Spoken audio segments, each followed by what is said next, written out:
Oh, hey there. Welcome to Breadcrumbs and Arrows. I answer to Rudolph, last name Cruz, and I hope this finds you quite well. Our maiden video together here is hopefully going to be an entertaining introduction and disclaimer.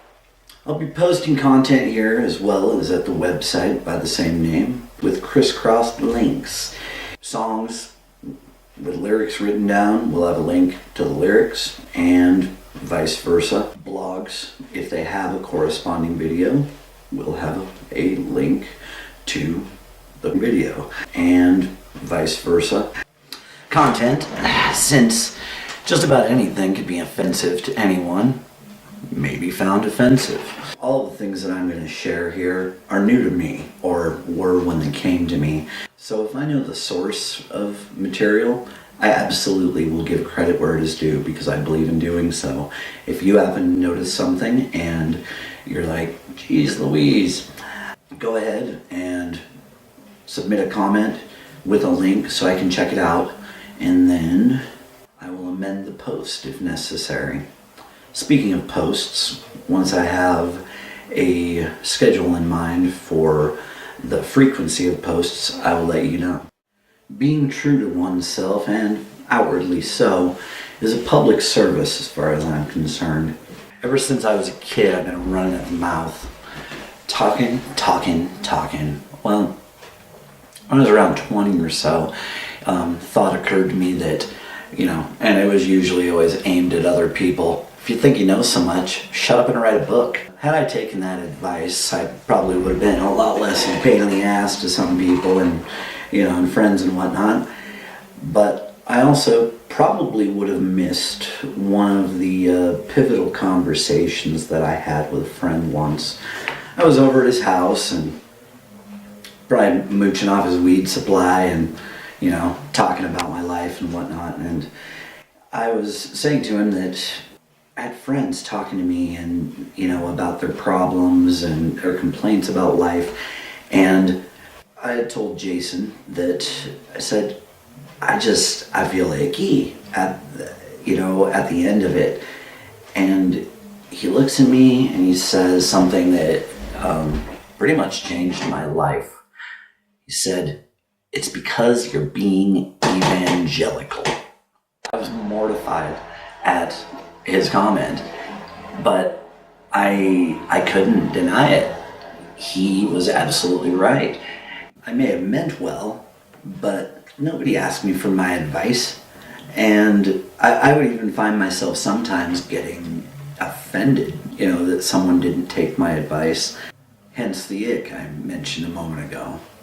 Most often when a person doesn't ask for your input or help, a lot of the times it drives a wedge between you and your friend or whoever. In my observations of life, it's rarely the case where this isn't true, especially if you're putting conditions on your advice. And I further realized that I myself have never learned anything, regardless of how well somebody meant or how much they loved me or cared about me, until I was ready to learn it or open to it. And that this probably applied to other people too. So it inspired me to lay off a bit, and I decided that giving unbidden advice, even to my children to a degree, was going to be a thing of the past for me. This doesn't count because you can shut it off anytime you want. Very shortly after that epiphany, I figured out what my purpose is, if there is such a thing, and that's to share unconditionally. And that, at least I can say, is for sure the purpose of Breadcrumbs and Arrows. At risk of sounding like I'm trying to rewrite the ending monologues of the Breakfast Club here, I have been, among other things, a hitchhiker, an avid reader, I've been a douche, jack of all trades, a great lover, a thief, a busboy, a divorcee, ignorant, willfully so, a great friend, a deadbeat dad, an incidental Christian, a liar. I've been a horrible lover, a dropout. I've been an egomaniac, a bum, a chimney sweep, a musician, a faithful partner, a business owner, and a nihilistic. optimist. Most of the stereotypical negatives that I've mentioned, I would attribute to lack of presence, but that's for another video. Point is, I wish to share my insights that have come through all of that. As far as I'm concerned, I'm open to flow and ideas and inspiration, and that's why it comes to me. And my job after that, as I see it nowadays, is to sift through it and then thoughtfully share it with folks. The only thing that I truly consider to be original as far as what I do is my spin on what comes to me and the delivery of such.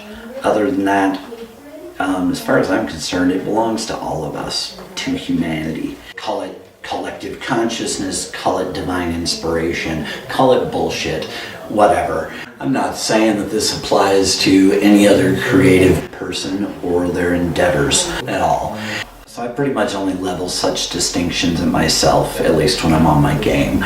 For all I know, I'm full of shit. Maybe everything that I do that, obviously I didn't snag from somebody on purpose, maybe it is all original. And that's nice to think, but it doesn't really jive with how I look at life nowadays. And speaking of that kind of thing, being agnostic, I'm pretty sure that I don't know shit. It's all suspicion and belief as far as I can tell, and I'm at peace with that. Therefore, debating me really sucks and is pretty pointless, because about the only thing you're going to get at the end of it is, you might be right.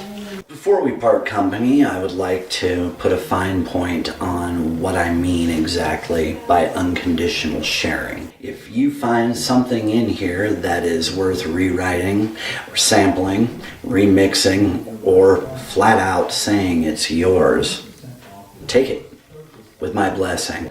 However, in this day and age, most people don't see things the way I do, so it'd probably be a good idea to give me a nod, at least, if you do take some stuff, because, after all, it is time-stamped in the interweb forever, and most likely, people will respect that you've given a nod to it. So, if you dig the content and think this may be book-worthy material, and perhaps consider it a public service as well, feel free to contribute whatever, or just enjoy. Regardless, I will endeavor for as long as I can to keep putting out content and provide entertainment and food for thought. You have been warned. Welcome to Breadcrumbs and Arrows. Another video will be around soon. Thanks.